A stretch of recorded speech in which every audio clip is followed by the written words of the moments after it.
Bon, nous, on a le droit à une journée de repos. Je laisse le micro aux Angevins.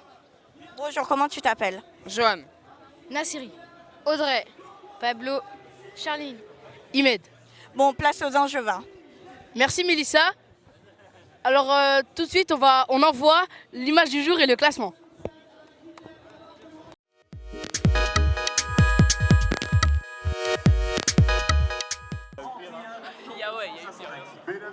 Ah, c'est pas votre mari? Non.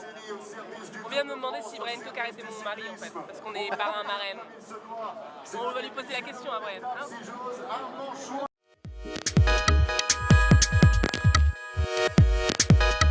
Sprint très serré ici à Angers sur le boulevard Foch. Mark Cavendish remporte d'un petit centimètre l'étape devant Marcel Kittel. Au classement général, pas d'inquiétude pour Peter Sagan qui reste en jaune. Mark Cavendish, grâce à sa victoire aujourd'hui à Angers, conforte son maillot vert. Pas de changement également sur cette étape de plaine où Jasper Stuyven garde le maillot à pois. Et le jeune français Julien Alaphilippe reste leader pour la lutte au maillot blanc. Bon bah, moi je vous laisse, hein. Je vais aller boire un verre. Le temps que nous retrouvons Charline pour les indispensables, messieurs, musique.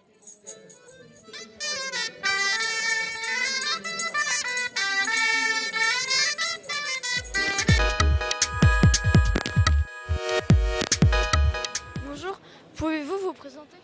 Alors je suis Stéphane Richard, je suis le PDG d'Orange. Merci. Pourquoi la société Orange est sur le Tour? Orange est un partenaire depuis très longtemps du Tour de France et on fait ici, nous, toute la technique qui permet de connecter tous les sites, tous les villages de départ, d'arrivée, la transmission et la retransmission des images. Voilà, donc toute la partie technique qui est énorme hein, sur un événement comme celui-là, il est assuré par Orange depuis très longtemps. Quel est le dispositif sur le Tour? Alors c'est un dispositif énorme, il y a près de 400 personnes d'Orange qui sont sur l'ensemble de l'événement. Il y a ces camions là, tu vois, comme celui-ci et d'autres, qui sont pleins de matériel avec de la fibre optique, avec des routeurs, des gros ordinateurs. Et donc c'est beaucoup de moyens techniques et puis beaucoup de personnes, hein, 400 personnes. Quelles sont les actions d'Orange sur le Tour? Bah donc c'est une action qui est pas forcément visible, puisque nous, on est ceux qui rendons le travail des autres possible, celui des journalistes, des commentateurs, des équipes bien sûr du Tour de France. Donc c'est un rôle technique, mais indispensable, puisque évidemment si on n'était pas capable d'assurer la transmission de l'événement à 3 milliards de téléspectateurs quand même dans le monde, il n'y aurait pas de Tour de France. Voilà. Donc c'est un rôle qui est, on peut dire, invisible, mais qui est essentiel. Êtes-vous personnellement un passionné de cyclisme? Oui. Merci. Oui. Je suis un passionné de cyclisme. Oui. Merci, au revoir. Je suis avec Jojo Lecoq. On retrouve Nassiri pour l'interview du jour. Ah!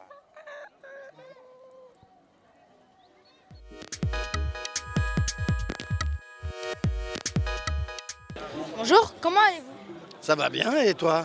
Oui, ça va bien. Que vous inspire le Tour de France? Ça fait très longtemps que je viens assister au Tour de France, faire quelques étapes parce que je suis un fan des coureurs. Je les trouve extraordinaires, de courage. Et je trouve que faire le Tour de France, c'est un événement aussi populaire qui est très rare. Quoi. Donc c'est formidable. Quoi, voilà. C'est la fête. Avez-vous des souvenirs d'enfance du Tour? Bien sûr, bien sûr. Quand j'étais enfant, j'étais sur le bord des routes et je regardais passer les coureurs parce que c'était un spectacle qui me satisfaisait entièrement. Quoi. Et même quand je jouais moi, sur la plage, je jouais avec les cyclistes, je faisais des courses avec la bille, tout ça. Je faisais des circuits et tout. Aviez-vous un coureur préféré? J'aimais beaucoup Jacques Anquetil, qui a gagné plein de fois le Tour de France. André Darrigarde, Roger Rivière, Roger Rivière, Darriga, de Charlie Gaulle, tout ça, c'était des champions. Bahamontes aussi, qui est un Espagnol qui était formidable. Auriez-vous aimé faire ce sport et participer au tour? Oui, mais j'ai pas la force de qu'ils ont. Il faut vraiment avoir une volonté extraordinaire, enfin, pour faire du vélo. Non, je préfère les admirer. Non, j'aurais pas été capable. Merci. Merci. Au revoir. Alors comme vous pouvez voir, on est en très bonne compagnie. Tout de suite, on retrouve Joanne pour les défis des pitchouns.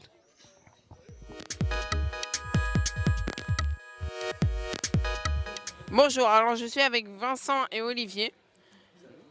Bonjour. Donc aujourd'hui, nous sommes là pour faire un jeu. Je vais vous donner des noms de coureurs et vous allez devoir me donner le nom des équipes. Vous êtes partis? Ok. Ok. Allez, c'est parti.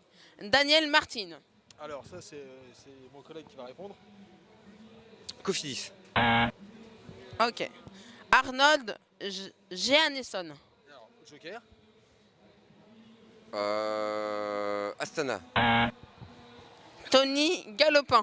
Ah, ça c'est facile ça. Ça c'est facile. Avec, FDJ.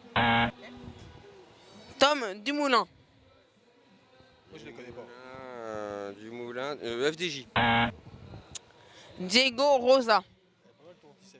Tu dis rien Rosa. toi. Non, je te dis à toi. Diego Rosa, à toi. Katusha. Daniel Moreno. Daniel Moreno. Giant. Luc Rowe.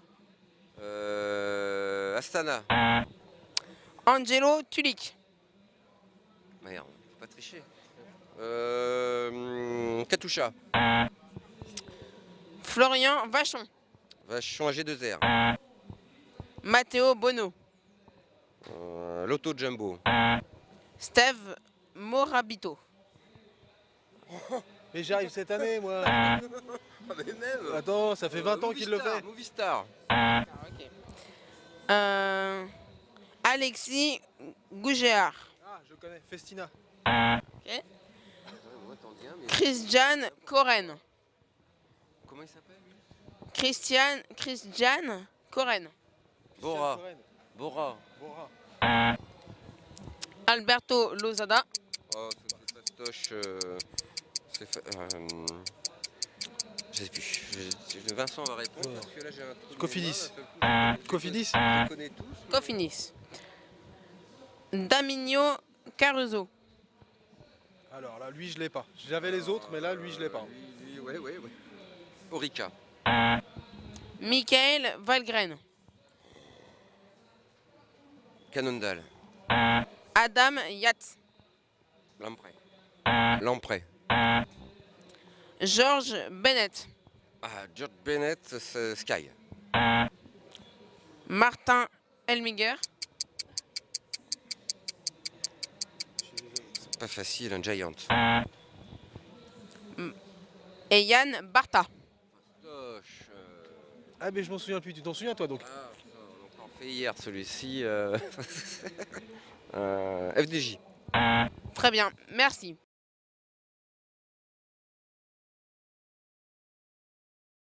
C'est pas mal. Alors je suis sur l'arrivée de l'étape Granville-Angers. Comme vous pouvez le voir, il y a beaucoup de monde.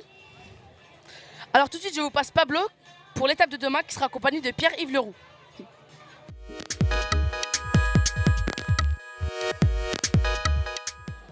Bonjour Pierre-Yves, pouvez-vous nous présenter l'étape de demain?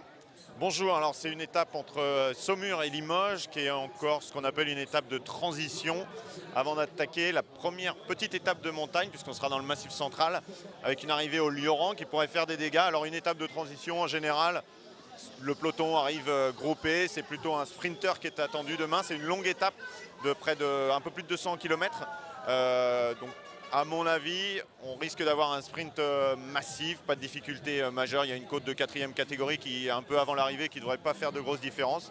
Sprint massif avec Greipel, peut-être Cavendish, peut-être Brian Cocard, le français. Voilà, encore des possibilités de victoire pour les sprinteurs. Il n'y en aura pas beaucoup sur ce Tour de France, donc il faut en profiter.